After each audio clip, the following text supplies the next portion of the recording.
আসসালামু আলাইকুম। কেমন আছেন বন্ধু? আমি আপনাদের মাঝে আজকে কিছু কথা বলবো। যারা ব্যবসা করবেন ভাবতেছেন কি করব কি না, একটা ব্যবসা করবেন অল্প পুঁজি, যেমন কারো কাছে 10,000 টাকা আছে, কারো কাছে 20,000, কারো কাছে 1,00,000 টাকা, যার কাছে যেমন আছেন। আসলে ব্যবসা জিনিসটা হচ্ছে গিয়ে সাহসিকতা। আপনার রিস্ক নিতে হবে। আপনি রিস্ক না নিলে আপনি জীবনে কোনো কিছু করতে পারবেন না। আরে আজকে যদি চিন্তা করেন যে আজকে এটা করবো এটা করবো এটা করবো না এটা করবো, এইভাবে চিন্তা করলে হবে না। আপনার রিস্ক নিতে হবে, আর মাত্রা যে কোনো একটার মধ্যে রাখতে হবে। আপনি ভাবতেছেন যে আমি আজকে ভাবতেছেন যে না, আমি গরুর খামার দেব বা মুরগির খামার দেব বা ছাগলের খামার দেব, যাই দেন না কেন যে কোনো একটা নিয়ে আপনাকে ভাবতে হবে। আজকে এটা, কালকে এটা, এটা ভাবলে আপনার চলবেন। যে কোনো একটা নিয়ে আপনার এটা কি আছে এটা নিয়ে আপনার দেখতে হবে। তাহলে বিষয়টা হচ্ছে, আপনারা যারা গরুর খামার করতে চান অল্প পুঁজি, আমি তাদেরকে একটি সাজেশন দিতে চাই।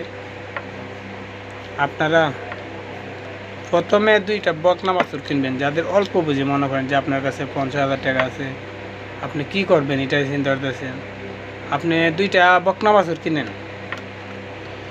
2টা বকনা বাছুর আপনি মনে করেন যে 50,000 টাকা দিয়ে 2টা বকনা বাছুর আপনি ভালো বকনা বাছুর পাবেন। দেশাল জাতীয় 2টা ভালো বাছুর পাবেন, অথবা শাহিয়াল জাতীয় যদি কিনেন আপনি ছোটো বাছুরগুলো আপনি পাইবেন। কিন্তু এটা আপনি ইটে আসতে সময় লাগবে। আপনার যাতে মানে লাভ হয়, কীভাবে যাবো লাভ হয় এটার ধারণা নেবেন, এটা চিন্তা করবেন। আপনি যদি দেশাল জাতীয় মনে করেন 2টা বকনা বাছুর কিনেন, তাহলে মনে করেন যে 2টা বাছুর আপনার 1 বছর 1.5 বছরের বাছুর কিনতে পারবেন। 1.5 বছরের বাছুর, তাহলে 1.5 বছরের বাছুর 2টা বকনা বাছুর 50,000 টাকাতে কিনতে পারতেছেন। আর শাহিওয়াল কিনলে আপনার একটা বাছুর কিনতে গেলে 40-45,000 টাকা লাগে। তারপর ছোটো বাছুর, এই দেশাল বাছুরটা আপনি যদি 1.5 বছরের বাছুর কিনেন, তাহলে আপনার 5-6 মাস পালার পরেই একটা হিটে আসবে। হিটে আসার পরে যখন আপনি তার বীজ দিবেন, তখন আপনি 1 বছর পরে আপনার 2টা বাছুর যদি আপনার মনে করেন যে পছন্দ হয়, তখন 2টা বাছুর মনে করেন যে আপনার 1 বছর পরে কথা বলতেছি, 1 বছর পরে আপনি 2টা 60,000 টাকা, বাচ্চা সহ 60,000 টাকা করে হলো 1,20,000 টাকা। 1,20,000 টাকা, তাহলে আপনার 50,000 কত আসতেছে, আপনার 70,000 টাকা লাভ আসতেছে। কিন্তু এটা সত্য যে আপনি এখানে লালন পালন করছেন, 1.5 বছর লালন পালন করতেছেন, 5-6 মাস করলেন ইটে আসার আগে।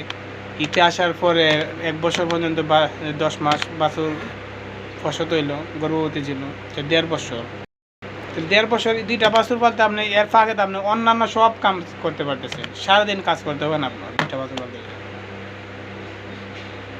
তাহলে 1 বছর পরে আপনার কত আসতেছে? 1,20,000 টাকা। 60,000 করে 1,20,000 না 50,000 করেন, তাহলে তো 1,00,000 টাকা। 1,00,000 টাকা, তারপর আপনার 50,000 টাকা লাভ থাকতেছে। হ্যাঁ ভাই, খরচ তো অবশ্যই আছে। আপনি দুধও পাইতেছেন, দুধ পাইতেছেন 2 টাকা বির থেকে 1 সের করে দুধ পাইলে 2 সের দুধ। তাহলে আসলে গাভী গরুতে মানে গরুতে কোনো লস নাই, বুঝে যদি ফালতে পারেন কোনো লস নাই, কোনো লস নাই। বুঝছেন না বিষয়টা? হ্যাঁ, খরচ তো অবশ্যই আছে। এই আপনি সকালবেলা মনে করেন যে 2 লাখ গাছ টাছ কাটলেন, দিয়ে গেলেন, তো এর ফাঁকে তো আপনি সারাদিন অন্য কাম করতেন। গরু পিছনে তো সারাদিন লেগে থাকা লাগে না।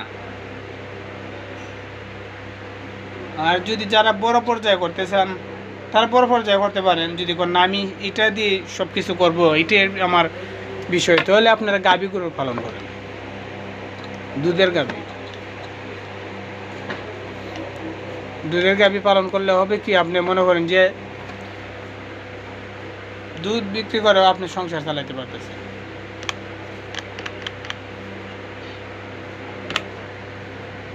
আচ্ছা, এই দুধের গাভীর বিষয়ে আপনাদেরকে আমি সামনে পরামর্শ দিব ইনশাল্লাহ। আমার ভিডিওটা যাদের ভালো লাগে তাদের অবশ্যই সাবস্ক্রাইব করুন চ্যানেলটা, আর যারা পুরাতন অবশ্যই লাইক দিয়ে পাশে থাকুন।